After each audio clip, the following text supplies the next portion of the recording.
Hello, everyone. Thank you for joining us for this installment of the California Employment News, an informative video and podcast resource offered by the Labor and Employment Group at Weintraub Tobin. I'm Lukas Clary. I'm a shareholder in the firm's Labor and Employment Group. Today, I'm joined by my partner, Meagan Bainbridge, another shareholder in the group. And we will be discussing today the state of mandatory arbitration agreements in California employment, particularly the impact of a recent Ninth Circuit decision, U.S. Chamber of Commerce versus Bonta, on the permissibility of those agreements. Meagan, before we dig into the Bonta case, why don't you give a little background on how we got to the issue and that this case took up? Well, where to begin? I don't think it will come to anyone watching or listening this episode as a surprise that arbitration agreements in the employment context have a long and tortured history.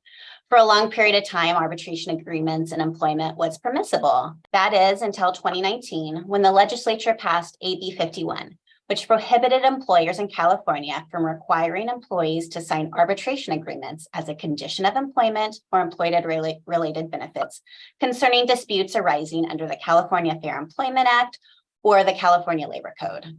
Almost immediately, AB 51 was challenged, including by the Chamber of Commerce, who sought to prevent the bill from taking effect, alleging that the bill was preempted by federal law that precludes states from limiting or interfering with the use of arbitration agreements to resolve disputes.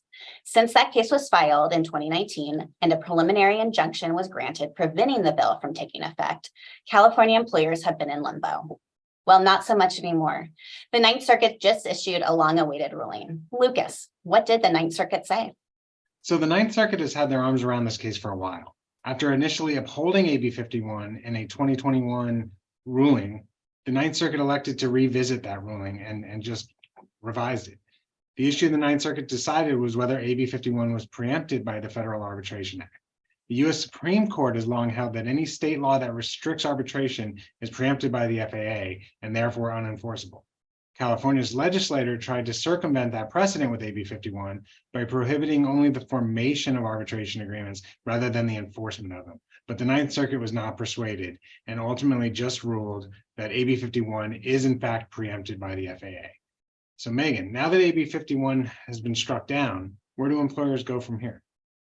Well, for now, the good news is that arbitration agreements are still enforceable. California employers may continue using mandatory arbitration agreements for existing employees and new hires. However, please keep in mind that employers still need to ensure that their mandatory arbitration agreements are drafted correctly to comply with other legal requirements and restrictions. Whether an arbitration agreement is right for a particular employer may well depend on the employer and the industry. Further, we are also awaiting the Adolf versus Uber decision, which will determine whether employees who have entered into arbitration agreements may properly bring representative PAGA actions. Lukas, what can you tell us about that case? Yes, Meagan. So Adolf versus Uber is a case, as you just mentioned, examining a different aspect of arbitration agreements in the employment context, not whether or not they are permissible at all, but their impact on PAGA. So there's been another ongoing battle between the California courts and legislature on the one hand, and federal courts on the other, regarding the enforceability of arbitration agreements that force employees to waive representative PAGA claims. Now, very quickly, PAGA, short for Private Attorney General Act, is a statute in the California Labor Code that allows aggrieved employees to pursue labor code violations on behalf of themselves and all other aggrieved employees. California courts have long held that arbitration agreements that force PAGA claims into arbitration are not enforceable. But that recently changed, at least potentially, in last year's U.S. Supreme Court decision in Viking River Cruises versus Moriana. There, the Supreme Court held that a valid agreement to arbitrate workplace claims binds an employee to arbitrate even their own individual PAGA claims if it's drafted accordingly.